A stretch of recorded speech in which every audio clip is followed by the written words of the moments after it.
Hi, good Thursday, and glad to have you with us this time falling on the 16th day of February, and today's date is significant. Before we talk about our headlines tonight, which do include coverage of the Johnson County Fiscal Court, they'll discuss how and where they're going to spend more than $1 million in road aid funds, as well as some other topics of discussion that we'll need to pass along to you. An arson case that has led to an indictment and a subsequent arrest. The man turning himself into the Big Sandy Jail just earlier this afternoon. An important recall, an important fundraiser, and some other local news and information to all follow. Before we go any further, however, for the past several days, I've just had the opportunity to make a few weather comparisons. Boy, do I have one for you today. Marking today's weather and how we're tracking temperatures that are literally going up, up, and away throughout the next several days, just exactly where we all were year before last on today's date, February 16th. Yeah, I would say close your eyes and go back and recall, but then you would lose the visual in front of you.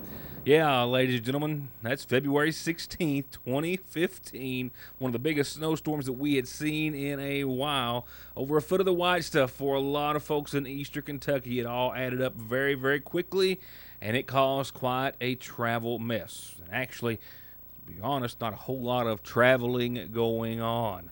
It was all the state and county road departments and others could do to just try to halfway keep up. It was beautiful, and it lasted for a while on the ground for several days.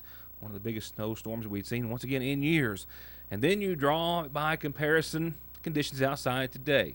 Just in the 40s, which is not too off the mark, but just think about hitting 70 degrees in just a few days on where we would have been at the same time year before last. I think Montgomery County schools or students have missed 4 days thus far, approximately, give or take. And even though winter's not over, and we do expect a blow of it to come back in at some point, just if you factor in nothing but the odds, they're faring quite well in that regard. And here's how we're faring weather-wise. These put together by the National Weather Service in Jackson, which indicate that we could be setting some record warm temperatures for the warmest winter on record at Jackson and at London, going back for as far as they keep records. The meteorological winter is really December through the end of February. And if you'll notice to the right of your screen, right in the middle, the record warmest winter was 41.6 degrees at Jackson. That was just in 2011 through 2012. At the London office, it was 91.92 at 41.6 degrees. Well, right now, through yesterday, Jackson has an average of 41.2, just 0.4 of a degree behind. And that's with the rest of February left. And we have 60s, upper 60s, and close to 70-degree days in our forecast. And I've done a little bit of quick math, and by my counts, that could be enough to put us over the top and have a record-setting warm winter for this year. We'll have to wait and see and know more in the coming days, and I'll be able to tell you more about it in your forecast. More on that warm weather in just a few moments. More on Chris Stapleton's new album release date and his tour dates, which have been set. Yeah, I've got dates for the Expo and some other locations in the eastern Kentucky and surrounding region. We'll get to that in our local headlines in just a second. Stay tuned. To get high-speed internet on their state-of-the-art fiber optic network for all of your home and business solutions, or to watch TV without a contract on over 200 digital channels with superb quality, or stay connected with family and friends with 24/7 telephone service you can always depend on, contact Foothills Broadband today. Or just click on their link to the right to find out how they're working to provide the latest in communications at affordable prices with exceptional service at Foothills Broadband. Some of the most exciting news that came across my desk today was that from the camp of Chris Stapleton, he has a new album. The drop date has been released, as has been a complete list of tour dates that begin March the 9th and take him all over the nation between then and August the 25th. And yes, you'll be able to catch him here in eastern Kentucky, 2 shows at the Expo Center. The new album is going to be out May the 5th. The tour, called Chris Stapleton's All-American Road Show. I bet it's even cooler than the name, as cool as the name is. He will be at the Expo Center April the 21st and 22nd. The next closest venue, he'll be in Charleston at the Civic Center on June the 15th. The next closest from there that I can find, Cincinnati on June the 16th. So with that said, you can also find him in a whole lot of other cool places as well that would be really great venues to see him, but those definitely closest to home. He will also be performing with him, I should say, Anderson East and Brent Cobb. His new album to be released, Stapleton's new album, May the 5th. I'm anxious to get some pre-release tracks off of that, and if we do, I'll be the first to try to share them with you. Tickets go on sale if you're a member of his fan club, February the 21st, and that is Tuesday for at least some shows, and then 24th for the general public at large. Exciting, exciting news. A man turned himself into the Big Sandy Regional Detention Center earlier today on an indictment arrest warrant for charges of arson in the first degree. This goes back to a district court case in Johnson County where the same individual faced charges on a local level back months ago for attempting to hire someone to set fire to an apartment structure or a building that he reportedly owned. The case goes back months ago, investigated by Bill Meade of the Johnson County Sheriff's Department as well as the Kentucky State Police into arson charges against Raymond E. Pennington of Staffordsville, a 70-year-old man who has now been indicted on account of first-degree arson. It was a charge first brought against him on the local level after local authorities, Bill Meade with the Johnson County Sheriff's Department and others, as I said, first got a report about an arson attempt at an apartment building in Johnson County. They investigated and determined that they were able to find out that Pennington had tried to hire someone to burn a building which he owned. A possible insurance claim, that fraud still being investigated, but they also brought the charges of first degree as he knowingly did so while the building was occupied by renters. There had actually been a total of 2 or 3 fires at the building, and after the last fire, he had hired someone or attempted to hire someone to finish burning the building, even though it was still occupied by some who rented the structure for living space. He turned himself into the Big Sandy Regional Detention Center earlier today and was still lodged there as of air time. This after an indictment returned on account of first-degree arson by the Johnson County Grand Jury just this week. I'll have an update on other indictments returned by the Johnson County Grand Jury on tomorrow's program. But also coming from Johnson County tonight, coverage of this week's regular session of the Johnson County Fiscal Court. They discussed, and we will cover in brief tonight, how they are going to spend and where more than $1 million in road aid funds to the county, as well as an upcoming tire collection event for the entire county of Johnson, as well as some applications that they hope to see some funds returned on from Homeland Security grants to help support fire and other emergency personnel.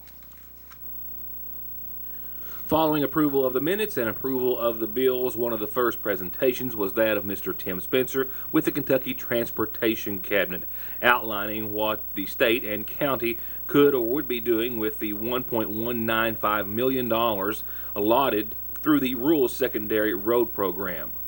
Out of that allotment, they plan on retaining $473,900 for our state-maintained roads, which is over 79 miles of considered rural secondary roads in the Johnson County. There'll be some county judged expenses of $3,862 will go to the judge. And again, they have put forth the flex fund for county directed projects. This year they're estimating that to be at $98,358. With that being said, that will leave $619,228 to be spent for road improvements within Johnson County. And the listing there that was given in your all's package shows the 4 roads that we're going to try to attempt to do some repairs on this year. The first road is Kentucky 1092 from the junction of 689 to Franks Creek. The second one is on Kentucky 1750. We're going to go up in there within the first 2 miles and try to do some asphalt resurfacing. The third road we've got on the program is Kentucky 689 called Joe's Creek. We're going to go up there almost to the head of the holler where the lake is and come on out onto 172. And the fourth road we have is Kentucky 2040 Offutt. There's some patching over there we need to be done from the Offutt area out to the old Meade Memorial School. Later, the court was presented with and approved the second reading of the sheriff's budget, also the sheriff's 2016 financial statement, as well as the court clerk's quarterly report. And the fiscal court was asked for a resolution giving their approval for the sheriff's department to apply for some Homeland Security grant funds to purchase 8 tasers for the sheriff's department, and upon giving approval to apply for Homeland Security funds to the Thelma, Flat Gap, and Williamsport fire departments. Regina McClure of Big Sandy Ad outlined that those departments will be applying for monies to purchase radios for the Thelma Fire Department, a gas detector for the Flat Gap Department, and turnout gear for that of the Williamsport, with a deadline to apply this week, hoping to get a portion of the $3 to $4 million available. I do know that they've received about 250 applications already, and they're due on Friday. We're submitting 14 from the Big Sandy, 14 applications. From the other 4 counties? Yes. Out of the 5, we're submitting 14. And in the last order of business, Judge Tucker Daniel outlined the upcoming tire collection event, a countywide tire collection event that will begin at the 1st of June. On June the 1st, 2nd, and 3rd, Thursday, Friday, and Saturday from 8:30 a.m. to 3:30 p.m. out at the State Highway Garage on 172. Johnson County Fiscal Court in partnership with the Division of Waste Management. And of course, we'll be using the State Highway Garage out there for Department of Transportation's property. And we'll be working in partnership with them to sponsor a tire collection event to allow Johnson County residents free disposal of an unlimited amount of tires. Now, if you've got a truckload of old tires scattered around your property, or you want to clean out a creek, or you have cleaned out a creek, rather than throwing those over the hill, just bring them by and we'll have people there to help unload them and haul them away for you, and they'll dispose of them properly. And it helps keep the environment clean. It helps keep Johnson County clean, and it promotes a safer environment. A few things to add: no retailers, no tire retailers will be allowed to participate in the program, and the program will not be allowed or be able to accept any heavy equipment tires. And if you have any questions about the program between now and then, you can call the Johnson County Solid Waste Coordinator, Willard Burton, at 789-2576. The meeting was then adjourned. Going on to tonight's McGoffin Farm Bureau community calendar, if you're not ready to hang your boots up yet, and you're 55 or older, then you might want to learn more about the Senior Community Service Employment Program through our Big Sandy Area Community Action Program. You can get up to 15 hours a week part-time employment in the community service field, job training and related educational opportunities, and opportunities for placement into unsubsidized jobs. To find out more, call locally 349-2217. And the Water into Wine Food Pantry will next be open for business next week. That's right. Tuesday is Senior Day, 8:30 till noon, and then Wednesday of next week will be the regular day. That's 8:30 till 3 with a lunch break in the middle there at 11:30. And if you're picking up for someone else, as always, you have to have a signed note from them and their food pantry card. And the Alzheimer's Association and your local extension office have put together a legal and financial planning program, an educational program for you or someone you may know who is suffering from Alzheimer's or dementia. It's next Tuesday, just for an hour, beginning at 11 o'clock that morning here in McGoffin at the extension office. Attorney and guest speaker Christy Goff from the Appalachian Research and Defense Fund of Kentucky will be there with all sorts of information. But you have to register. All you have to do to register is simply call the toll-free number on the bottom of your screen, 800-272-3900. And all you have to do to have your announcement heard, birthdays and anniversaries too, on the show, is call me or mail, email, Facebook, fax, drop it off here in the studio. I don't care how you get it to me. Just tell me. I'll tell everyone about it.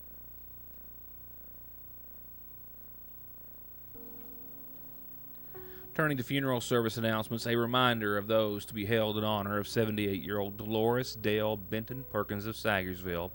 who was married to James Perkins, who survives. As well, she's survived by sons Randall, Ronnie, and Jeffrey, and a daughter, Carolyn Sprague. Visitation continues this evening and up until services that are due to start in the morning at 11 from the Magoffin County Funeral Home.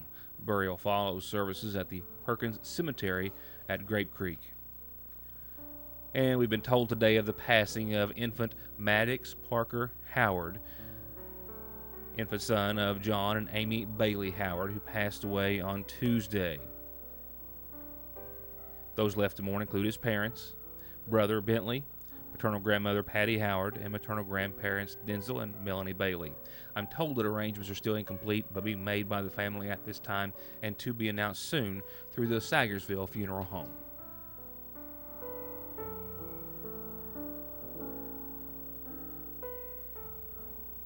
Here are a couple of topics that I find very near and dear to my heart, or to my interest, on two opposite ends of the spectrum, but two icons, if you will, coming together for a very, very worthy cause. That is the Trooper Island Camp, sponsored by the Kentucky State Police. Each year they have a big raffle for a really nice high-end automobile, the winner of which announced during the Kentucky State Fair. And this year, well, I would have to certainly say they've picked a winner. Yeah, they've picked a winner in the vehicle they're going to give away to the winner they're going to pick at the state fair. To support Trooper Island and the camp for underprivileged children, the Kentucky State Police is selling raffle tickets for a chance to win this 2017 Wrangler Sahara Winter Edition. 4 doors, 4-wheel drive, of course, the iconic U.S. brand that shares the same heritage as the vehicle that American GIs rode to victory in World War II. It's got a Rhino clear coat option. It's got custom wheels, bumpers. It's got some other graphics just for this particular winter package. I can guarantee you a sticker's going to be 40 grand. It's not listed here, but you can count on it. Heated seats, air conditioning, of course, the hard top, automatic. It's loaded. It's gorgeous, and you could win it. Tickets are just $10 each. To purchase one, contact any Kentucky State Police post or CVE region office located throughout the state. They only sell 20,000 tickets. Folks, that's some really good odds when you think about it. Really good to win this type of vehicle. And, of course, where the money goes, it really doesn't matter. It's a great donation whether you win the Jeep or not. Trooper Island is a free summer camp for underprivileged boys and girls 10, 11, and 12 years of age, operated by the Kentucky State Police. They do it on Dale Hollow Lake in Clinton County, and they fund it entirely by donations. No public funds are used, and each year they host about 700 of our kids. Great food, fresh air, recreation, great guidance, and a great structured esteem building list of activities designed to build good citizenship and positive relationship with law enforcement officers. Get your ticket when you can. And with nearly 700,000 units involved in this recall, and some sold at Target and other stores that I know that some of our viewers may frequent and certainly do, I thought it important to pass along this recall to you tonight, dealing with this child carrier.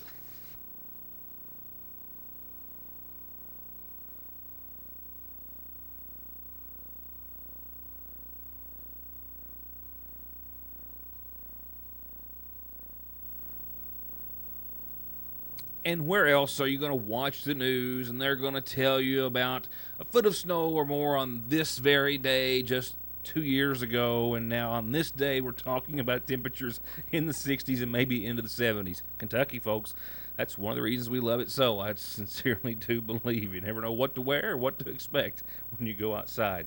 29 degrees is where we're going to fall tonight. I've got 42 right now and holding if you're catching the early show, but we'll slowly get down to about 29 and below freezing, but there's no precipitation, so just another cold morning to start, and one of the last ones for a while. Partly cloudy on or for the rest of your Thursday. A southwest wind 3 to 7. I've got one at 2 right now, so those winds just about gone.